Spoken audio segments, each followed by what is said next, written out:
economist under trade taxes. Thank you, sir. Good morning, Chair. Good morning, honorable members. My name is Emmanuel Sakanyi, Principal Economist from Economic Management Department, Ministry of Finance. Thank you, sir. Good morning, Chair, and good morning, honorable members. My name is Onida Moyo Mungando. I'm Senior Planner in the Ministry of Finance and National Planning. Thank you, Madam. PS and your team, once more welcome to this Committee on Agriculture, Lands and Natural Resources, where we are trying to look at the ratification of the World Trade Organization Agreement on Fishery Subsidies.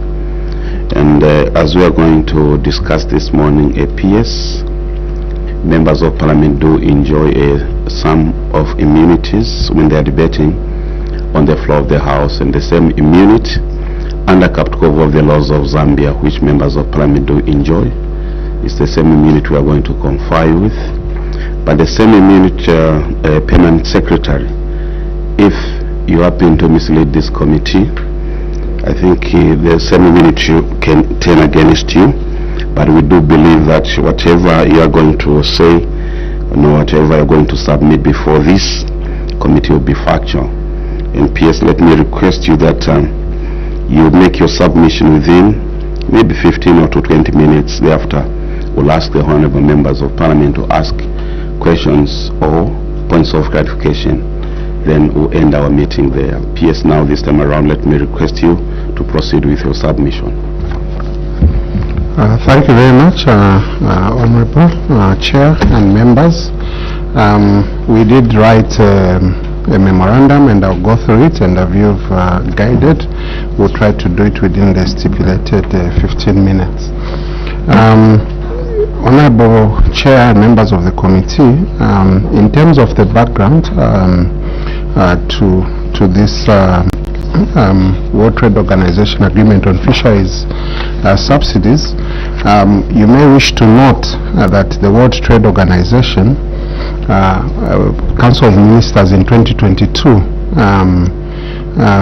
adopted this particular agreement, and this was a culmination of more than 20 years of negotiations, which started in the year 2001. The agreement to be ratified requires 2/3 of World Trade Organization members to formally accept it before it can be enforced. And it also marks the first multilateral binding agreement dealing with environmental issues and sustainability. Honorable Chair and members of the committee, you may wish to note that fishery subsidies have been governed by World Trade Organization Agreement on Subsidies and Countervailing Measures since 1995 and focused on trade-related matters.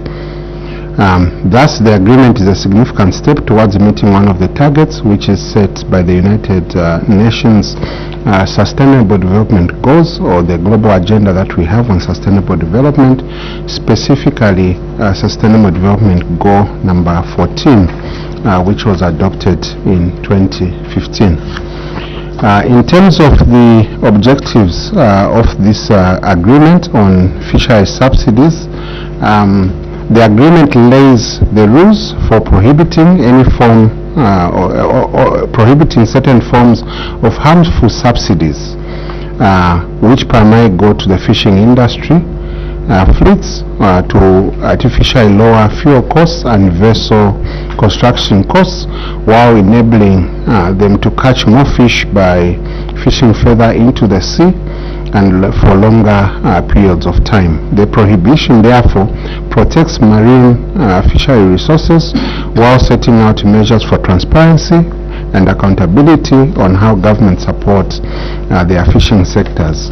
The agreement specifically prohibits giving subsidies that enable 3 marine fisheries exploitations, namely illegal and unreported and unregulated fishing, fishing of overfished stocks, and fishing outside the jurisdiction of a coastal country and outside the competence of a relevant regional fisheries management organization. In addition, the provisions also prohibit harmful subsidies The agreement on fishery subsidies includes several measures that enhance transparency and also enable more effective tackling of implementation of fisheries subsidy rules. It is also important to note that the agreement could also prompt for broader fishery reforms at regional and country level and stimulate governments to consider the health of fish populations when granting it to their fleets. In terms of the agreement coming into force, the agreement will only come into force if 119 members of the World Trade Organization, or which is 2/3, must formally accept the protocol of the agreement on fishery subsidies by depositing the instrument of acceptance. Honorable Chair, so far 86 members have deposited their instruments of acceptance. However, 25 more are needed, and I think we're in the process at Zambia, and with your support we'll be able to submit it. And that 18 African countries have since deposited the agreement. Allow me at this juncture, Honorable Chair and members of this distinguished committee, to highlight some of the salient issues of the agreement. First one is on the scope, which is in Article 1. The agreement of the fishery subsidies applies to subsidies on marine wild capture fishing and fishing-related activities carried out at sea. So this agreement does not cover subsidies on aquaculture or land-based activities, but it covers subsidies such as processing, which occur on land if these occur at sea. Then 2, I would like to draw you to Article 6, which is on the specific provisions for least developed countries. The agreement has provisions to cover that core members of the World Trade Organization to exercise restraint when raising issues on fishery subsidies when dealing with LDCs. In addition, technical assistance shall be provided by the World Trade Organization to developing countries to implement disciplines of this agreement, and a voluntary WTO funding mechanism shall be enforced for this purpose.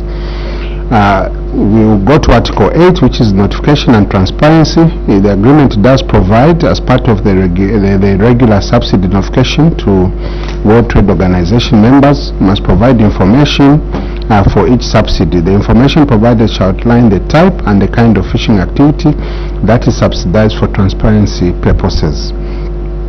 Article 10 is on dispute of settlement of agreements. Dispute resolution will be done in accordance with the existing provisions of the GATT 1994. In terms of termination of the agreement shall only terminate when the termination of agreement takes effect if adoption is not done within 4 years of entry into force.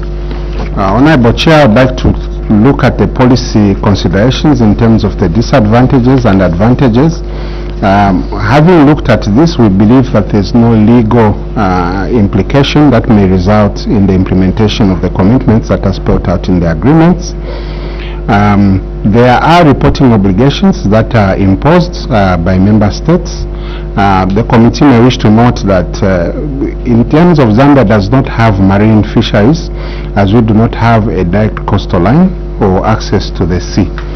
Therefore, the agreement on fisheries does not really offer direct benefits to countries such as Zambia by accepting the agreement.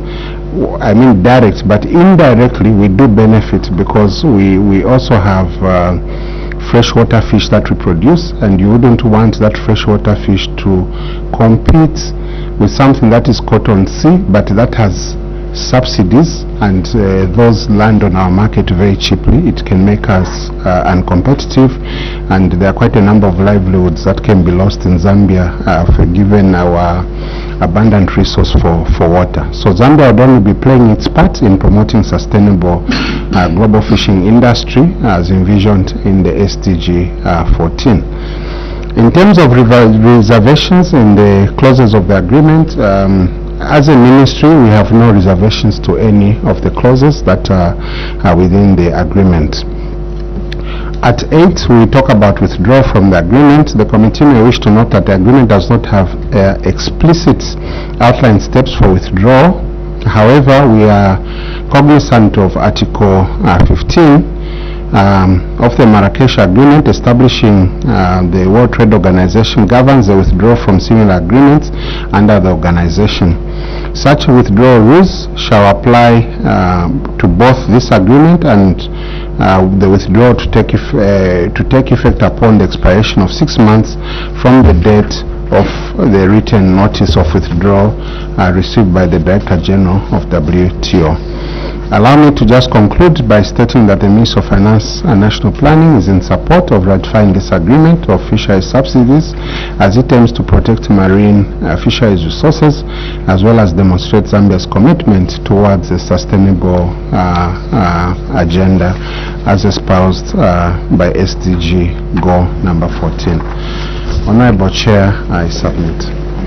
PS, thank you very much for your detailed and very intelligent submission. Honorable colleagues, are there any questions? Yes, we'll start with Honorable Tayengwa. Okay, thank you very much, Chairperson. PS, I just wanted clarity from your end.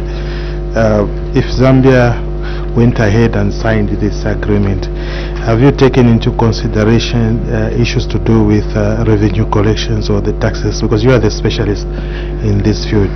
How would the fishing industry be affected, if at all there will be any other taxes that may need either to be adjusted because of the subsidies? Thank you. Yes, honorable colleagues, is there another question? Honorable Katambo. Thank you, Honorable Chairperson. PS, you've submitted that there's need to support the fishing sector, and you've indicated that 86 countries deposited their instrument of acceptance for this agreement. 25 have not yet. 18 African countries obviously have also deposited. Zambia is amongst the 25 that have not deposited the instruments of power. You are telling us that there's need to support the fishing sector, and you are the custodian of the treasury in the country. How are you supporting the Ministry of Fisheries and Livestock for them to deposit the acceptance agreement? Thank you. Thank you very much, Honorable. PS, you can... there is another one, PS. Sorry, you can forgive us. So we're getting the third one. Then we'll ask you to respond. Honorable Madam. Thank you very much, Chair. PS, I want to find out on Article 1 scope. The agreement does not cover subsidies to aquaculture or land-based activities, but it does cover subsidies to activities such as proceeding if they occur at sea. What exactly are we going to benefit from this agreement based on your narration that you have put here? Thank you. Thank you so much, Honorable. PS, you can respond to those three questions. Thank you, Honorable Chair, and thank you for the questions that have come. Indeed, they are very pertinent. I think the first question from Honorable Tayangwa is the clarity if Zambia signed anything to do with revenue collection and taxes as a result of the agreement. I think the way I would look at it, and I think even what Honorable Katambo has asked, is quite similar how we are helping Ministry of Livestock and Fisheries, or Fisheries and Livestock as a treasury in this regard. I think for us the way we see the benefit of this is really the fact that we do have a very or rather a sector that is growing quite big, which is aquaculture. We are seeing more players within the aquaculture sector. I think recently we've seen Zamfresh come on board. We've seen the Yaledos, we've seen all the other companies that are there, and some of these companies are also exporting this fish, and therefore we are earning forex as a country, particularly towards the Democratic Republic of the Congo. So the way we see it is that fish provides is a source of protein. But with this agreement, the way we benefit, and as I had stated, is that if there are subsidies that are given to any of our neighbors that have access to the sea. And that fish artificially comes into Zambia at a low price because it's been subsidized. It is going to undercut our own market. And therefore, the big companies that we are seeing growing, like the Zamfresh, the Alelos, and so on, who are expanding and also exporting, we will lose first jobs, livelihoods of families, transporters, forex that I've talked about. That is how we see it, that there will be a price distortion. And I think the idea of the World Trade Organization is to really ensure that there's fair trade across.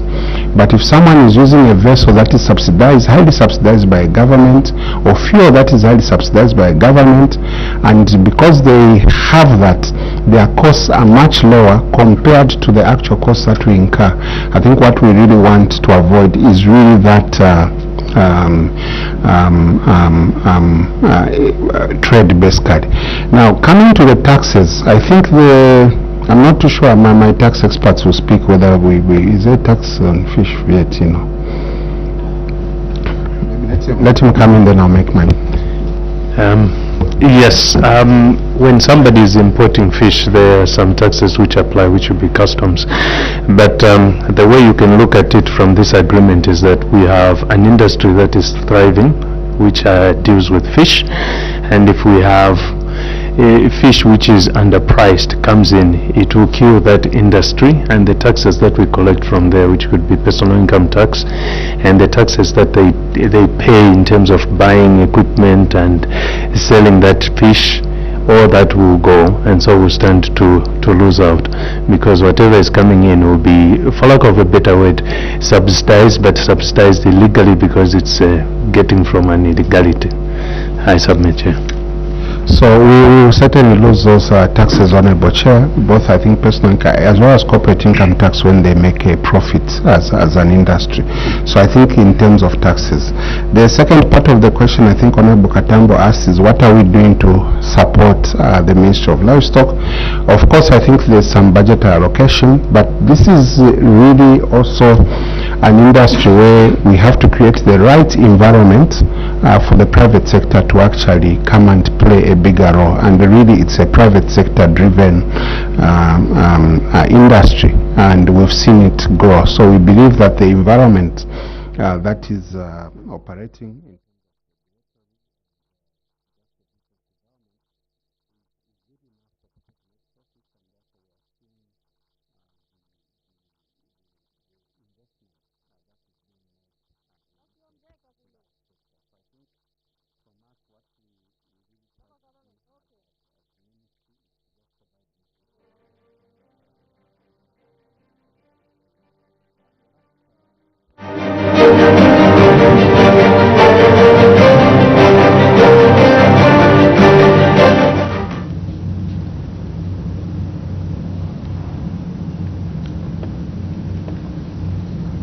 with our own fish where we're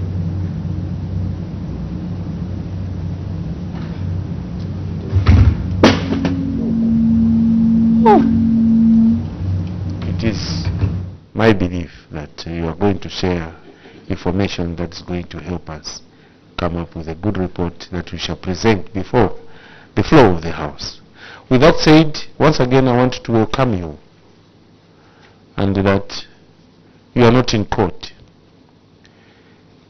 You have come to help us clarify the issues which were raised by auditors. So feel free, be calm,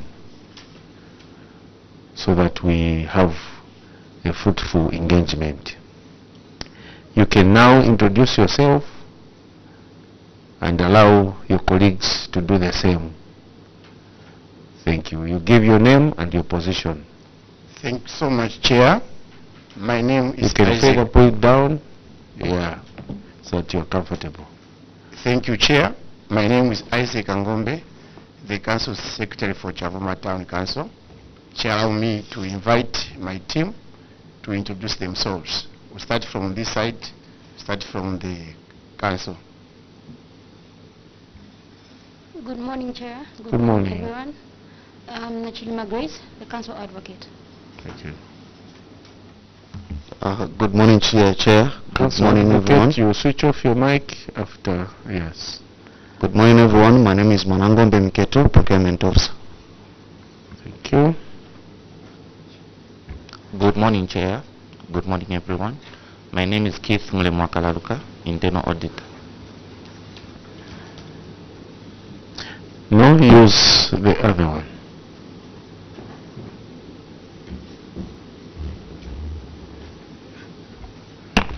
Good morning, Chair. My name is Chinama John. I'm the Director of Finance, Chavuma Town Council. Thank you. Good morning, Chair. My name is Kajula Ikomeno, Assistant Director Engineering. Good morning. My name is Alan Chombela, Director Planning. Permanent Witnesses, AG's Office. Good morning, Chair, and good morning, honorable members. Good morning, everyone. Chavuma Council Secretary and your management, good morning. My name is Patricia Malaila, Director from Office of the Auditor General, and I'm accompanied by my colleagues. Thank you. Good morning, Chair. Good morning, CS and the team. I'm Suira Eddy, Principal Auditor, Solwezi Audit Office. Good morning, everyone. My name is Apiri Stephen. I'm the Assistant Director, Solwezi Provincial Audit Office. Thank you, Chair. Good morning, everyone. My name is Simon Munyama. I'm the Parliamentary Liaison Officer, Office of the Auditor General. Thank you very much, Chairperson. Good morning to you and good morning, everyone. My name is Luvinda Sinyani from the Planning and Research Department in the Office of the Auditor General. Thank you. Thank you, Chair, and good morning. Good morning, honorable members. Good morning, CS and your management team. My name is Mlenga Chama, coming from the Office of Accountant General, Ministry of Finance. Good morning, Chair. Good morning, honorable members of the committee. Chavuma Town Council, good morning and you're welcome. My name is Joyce Kubansa from Ministry of Local Government and Rural Development. Thank you. Good morning, Chairperson. Good morning, honorable members. Chavuma, you're welcome, and good morning to you. My name is Mutali Mishek. I'm from the Local Government Service Commission. Thank you so much. Tax Office. Good morning, Chair. My name is Namwinga Simalori from the Clerk's Office. Thank you, Chair, and good morning to you. Emmanuel Walia from the Office of the Clerk, National Assembly of Zambia. Honorable Member from Mfumbwe. Good morning, Honorable Chairperson, and good morning, my honorable colleagues. Good morning, our permanent witnesses, and our secretariat. Good morning. Chavuma Council, through you, Council Secretary, good morning, committee. My name is Elliot Kamondo. I'm Member of Parliament from Mfumbwe in Northwestern Province. Honorable Member for Sevonga. Chairperson, thank you, and good morning to you. Good morning, Chavuma Town Council. Morning, permanent witnesses. Good morning, my colleagues. Chavuma Town Council, my name is Mulunda Darius, Member of Parliament for Siavonga constituency. Thank you, Chairperson. Thank you. Honorable Member for Kaumbwe. Thank you, Chair. Good morning, Chavuma Town Council. I'm a Member of Parliament for Kaumbwe constituency in Petauke District of the Eastern Province. You're welcome to your committee. Thank you. Honorable Member for Mitete. Chair, good morning. Chair, I'm in an awkward position. Chavuma, good morning. Mutelo Mishek is my name. MP for Mitete. Chair, thank you very much. CS, did you get his, was he audible enough? Humble servant, maybe you can, the CS wants to get your full names. Chair, the CS knows my full names. He does, Chair. The Director of Finance? Do you know his full names? Thank you, Chair. We've interacted before, so he's not a stranger to us. Thank you, Chair. Thank you. He's our humble servant. We have also another witness who has joined us from the Ministry of Finance. Thank you, Chair. Good morning, members of the committee. Good morning, Chavuma. My name is Achuya Davis, Assistant Director, Local Authorities Department, Ministry of Finance and National Planning, Audit Division, and you're welcome. Chavuma, you have really humbled our humble servant. This is not the one we know. What have you done to Mitete? My name is Mishek Mutetwa Nyambos. I'm the Member of Parliament for the Good Safe constituency in Eastern Province of Zambia, and I'm privileged to chair your committee, CS. Welcome. At this point, allow give us your presentation. Thank you so much, Chair.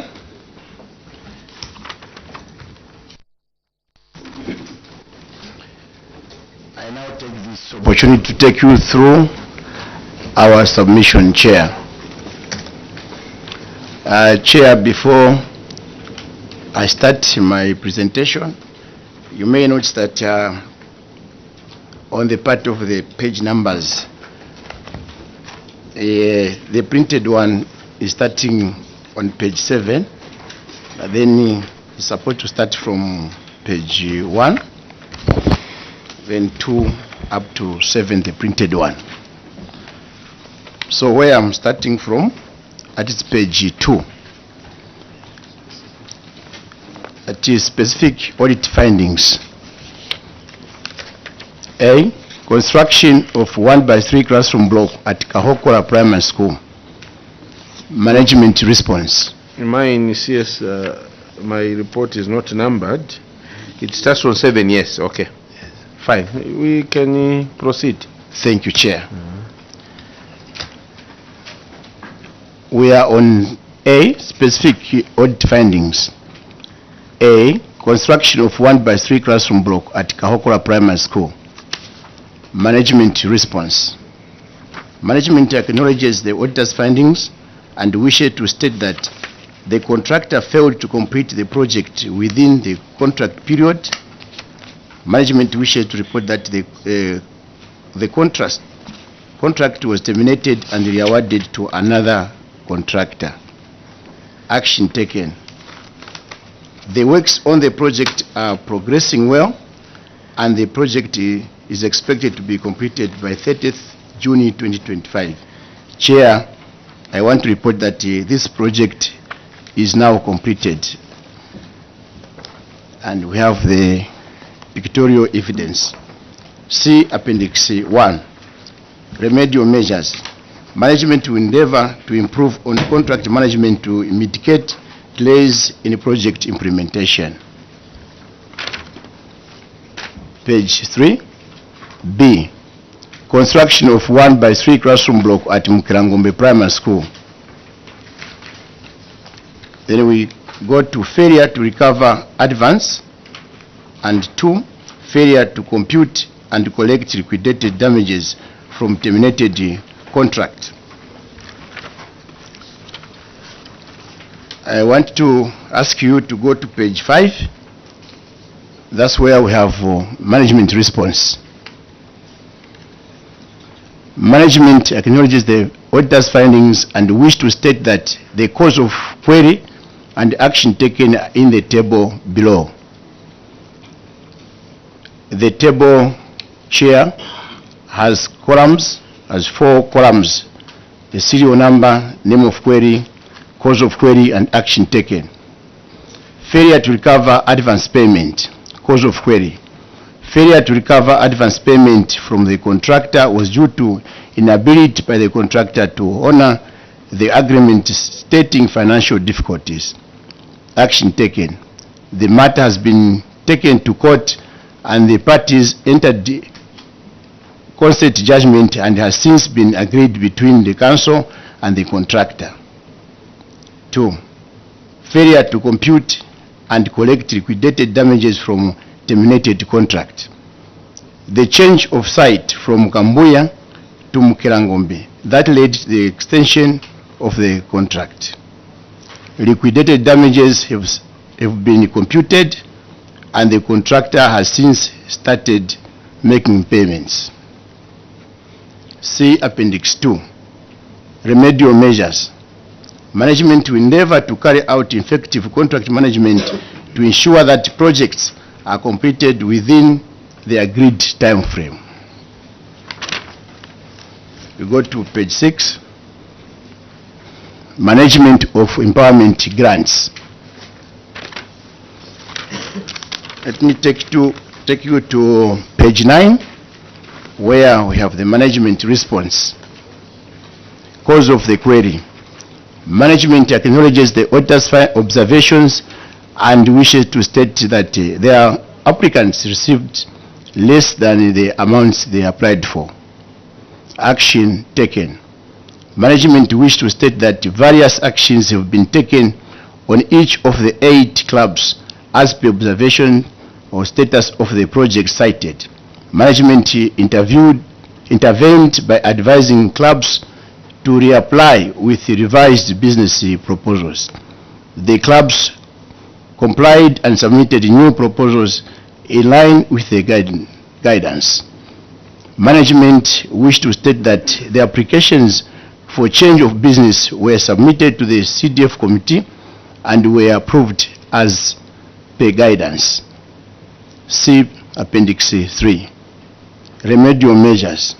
Management will endeavor to fund projects based on the amounts applied for and the project applied. Page 10, cross-cutting findings. Appendix 1, budget, funding and expenditure. Management response. Cause of the query. Management wishes to acknowledge the report of the Auditor General and wish to state that the retained funds were as a result of funds withheld at source for insurance of motor vehicle and based funds. Action taken. Management wishes to report that the reconciliation of the 2023 CDF funding was undertaken and ledgers have since been updated. See Appendix 4. Remedial measures. Management will ensure that the budgets are adhered to and continue making follow-ups from the Ministry of Local Government and Rural Development relating to retained funds. Page 11, Appendix 2, total unspent funds. Management response. Cause of the query. Management wishes to acknowledge the report of the Auditor General and wish to state that the balance as at 31st December 2023 was 21,614,972 kwacha 42 ngwe as per audited financial statement. Failure to spend was due to late receipt of CDF funds, work in progress, lack of disaster in that year, and the administration component for monitoring. I will refer you to the table below. Action taken. Management has since spent 17,462,777 kwacha 73 ngwe on various CDF components as shown in the table below. See Appendix 5. Remedial measures. Management will ensure that the budgets are adhered to by spending the funds in the current year to avoid variances. Appendix 2. Unspent funds, community projects. Management response. Cause of the query. Management wishes to acknowledge the report of the Auditor General and wish to state that the balance as at 31st December 2023 was 19,640,324 kwacha 9 ngwe as per audited financial statement. Failure to spend was due to late receipt of CDF funds and work in progress on various CDF projects. Action taken. Management has since spent 911,286 kwacha 30 ngwe on community projects after the year ending 31st December 2023. Management wishes to report that the reconciliation of the 2023 community project was undertaken, and the results are shown in the table below. Page 13.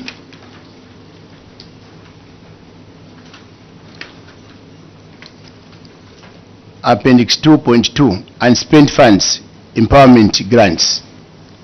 Management response, cause of the query. Management acknowledges the Auditor General's findings and wish to state that the unspent funds amounting to 198,089 kwacha 79 ngwe were due to delayed submissions of banking details by beneficiaries. Action taken. Management has since paid off 198,089 kwacha 79 ngwe after the year end under review. See Appendix 6. Remedial measures.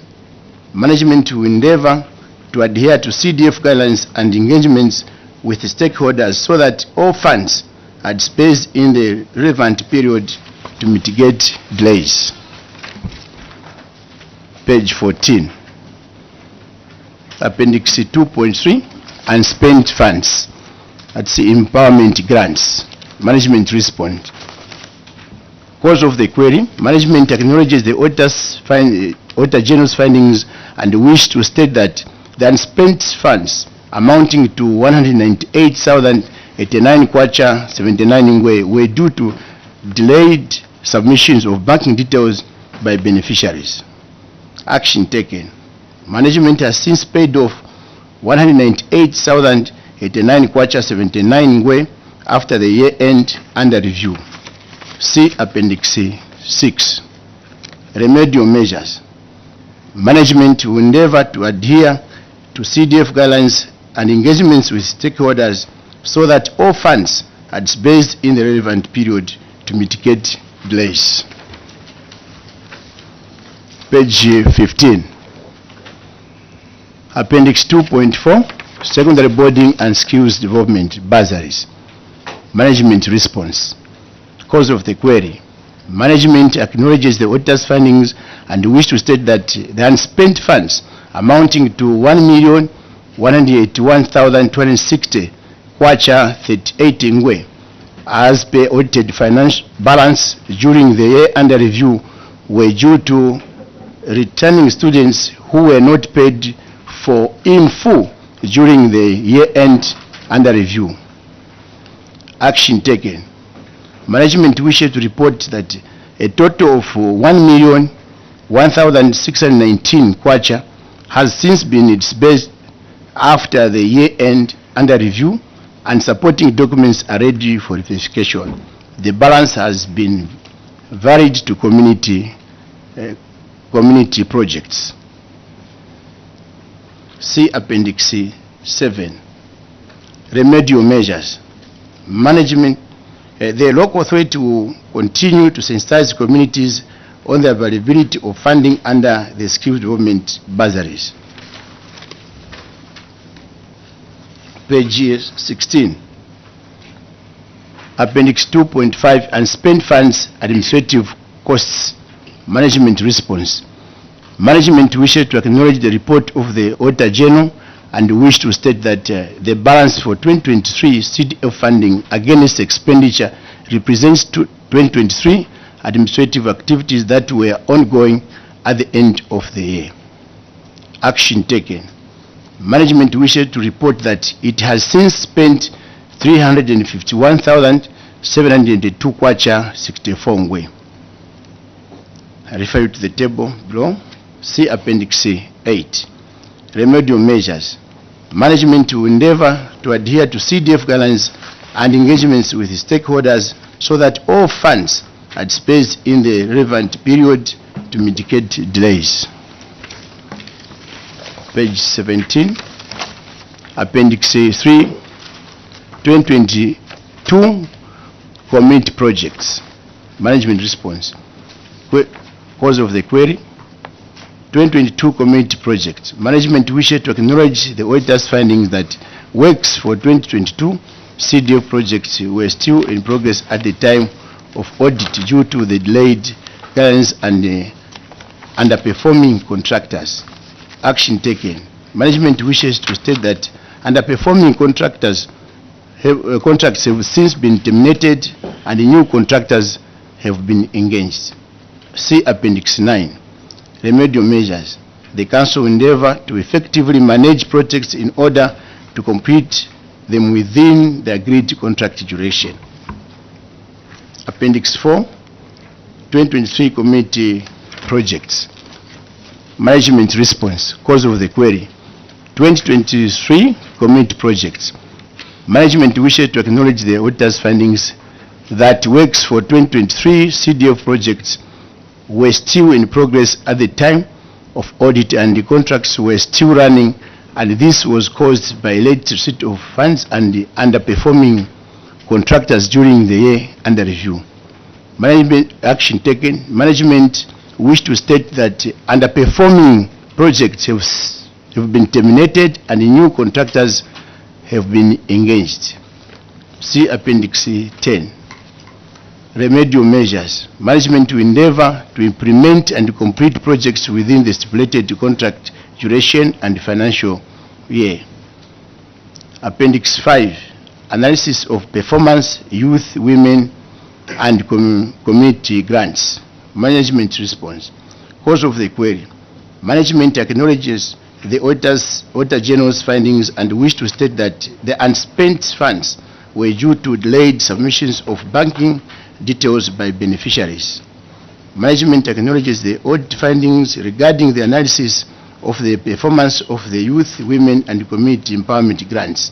A total of 320 applications were received. However, only 198 were recommended for approval by the Coastal Development Fund CDF committee. This selective approval was necessitated by the predetermined funding ceilings allocated to each grant component. While the CDF committee aims to support all eligible applicants, financial constraints coupled with the varying amounts requested and the viability of proposed business plans necessitated prioritization process to ensure effective and equitable fund allocation. Action taken. Management wish to state that 198,089 kwacha 79 ingwe was dispersed in the following year from the remaining balance. See Appendix 6. Remedial measures. Management will endeavor to adhere to CDF guidelines and engagements with stakeholders so that all funds are dispersed to as many applicants as possible. Appendix 8. Were only received towards the close of the year, and the evaluations and the approval